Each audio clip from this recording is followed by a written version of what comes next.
What's going on, everybody? My name is Tuck. Welcome to the channel, and today we are cooking. We're going to be grilling up some ribeyes, and we're going to be grilling up some squash. He's having laid out here the steaks, the salt, the squash, the olive oil. First things first, we're going to do our squash. We're going to use our knife skills, get them nice and sharp, cut through the squash, throw them into this bowl. That's a mistake. We'll talk about that later. We go on to the second squash now, trying to work on our knife skills. This one guy right here, he doesn't want to be lit on fire. Understandable. He's going to the trash later. We finish up the second piece of squash. It's now, I think, when I realize my mistake that these need to be laid out on a paper towel with salt so we can draw the moisture out of them, because moist vegetables do not cook well on a grill. Gotta clean down the workstation, keep everything nice and tidy. Let's bring these bad boys over, give them a look at them nice and piled up. You don't want to do that. It's way easier to do this if you do it the other way, where you lay them out single file, then you can dry them off like in a single sheet. I'm starting to get to that thought process. I think right about now is when it hits me that it's way easier to do this if you just lay them out like that. Save yourself some time and sanity by doing that to begin with. Just put down multiple trays, do multiple trays of single sheets. It'll be easier in the long run, trust. Toss those bad boys into the bowl, and then take a look at how much moisture actually came off of them. That is why you want to do that, to get the moisture out. So that is what they look like now after they're all chopped up and in the bowl. Now we are going to start to season them. We are going to give them a few glugs of olive oil. Now, if you actually like exact measurements, I will put the exact measurements in the description. I like to eyeball things. This is approximately 3 tablespoons of olive oil, though.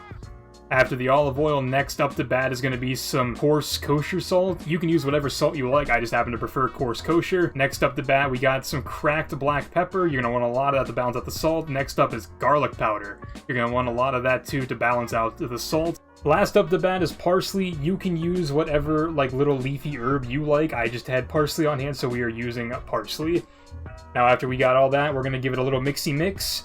I have a rubber spatula. It's my preferred way to mix things. Halfway through the mixing, I decided we needed more spice, so we added more pepper, more parsley, probably more garlic powder too, but I did not include that clip. We go back to mixy.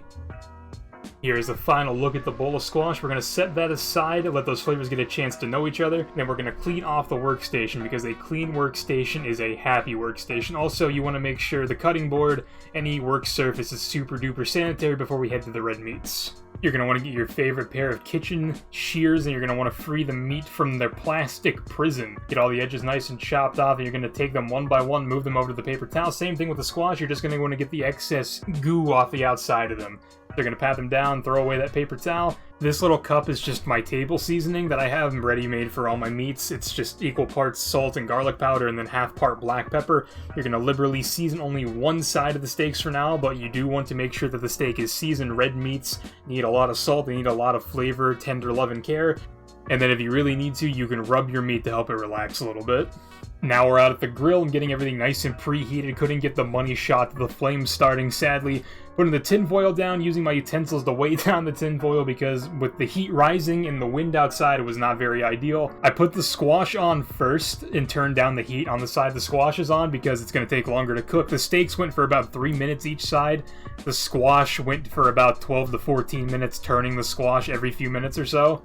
And then here you can see me seasoning the other half of the steak. Like I mentioned earlier, we were going to do that later. Giving the squash a once-over real quick just to make sure there are no clingers, because if there's anything I've learned about dating in the year 2021, we do not like anything that is clingy. So it's been about 3 minutes at this point. We're going to give the steaks a little bit of a flipperoo to get the other 3 minutes on the other side. As you can see here, when I bring you guys with me, there's a little bit of a flame up, but that's fine. We're just going to give it a blow and it'll go out. And then here's the first person POV in case you ever wanted to know what it was like to flip some squash on a grill. Here you go. So we're about 6 minutes in. I'm going to take 2 of these steaks off. I'm shooting for medium on the steaks that I want to eat, and I'm going to leave that guy on for a family member that does not like pink meat, because they are weird, I guess. Putting a toothpick in this steak to signify that this is the weird steak. It's been about another 2 minutes. These steaks are super thin, so they don't take a lot of time to cook. In total, the well-done steak took about 8 minutes, so keep that in mind if you have thin cuts of meat like this.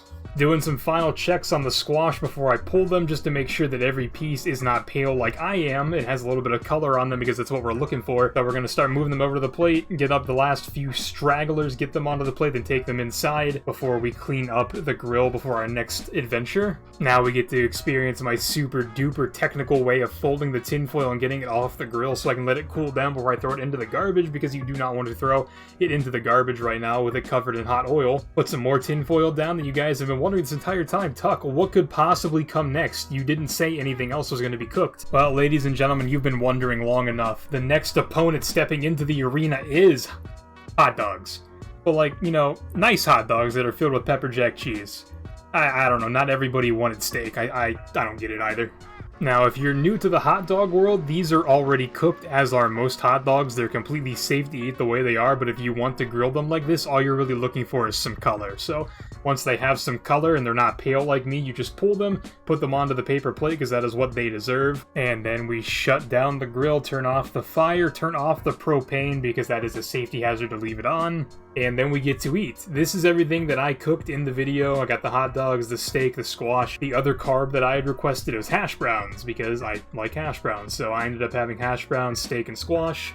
And for the sake of the video, because I know some of you guys are going to be curious, here is the cook on the steak. Now please keep in mind that this is a thinner cut of meat, and by the time I got to record this part of the video, it had probably been 15 minutes since I stopped cooking the steak, so carryover heat brought us to this point where it's on the medium well side. But I hope you guys can believe me and trust me that I did not overcook the steak intentionally, and if you can't do either of those, I hope you can at least find it in your hearts to forgive me that the steak was medium well instead of medium to medium rare. Hope you guys enjoyed the video. This is a different type of video. It's the first one I've ever made on this where the majority of it is voiceover. A lot of talking happened in the past hour for me. My goodness. So if you guys like this type of video, leave a comment down below telling me things you want to see me cook, telling me things you want to see me do better in the next video. If you want to see more of these types of videos, you can leave comments, ideas for any type of video that you want to see. Honestly, I'm down to listen to anything. But if you have enjoyed the video, consider leaving that like, consider subscribing if you have not already. Hit that bell notification so you stay up to date with everything that I post, including more of these types of videos potentially.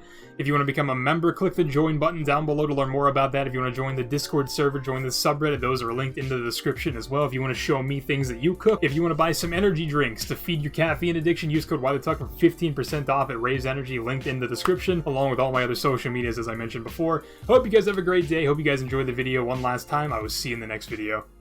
Peace.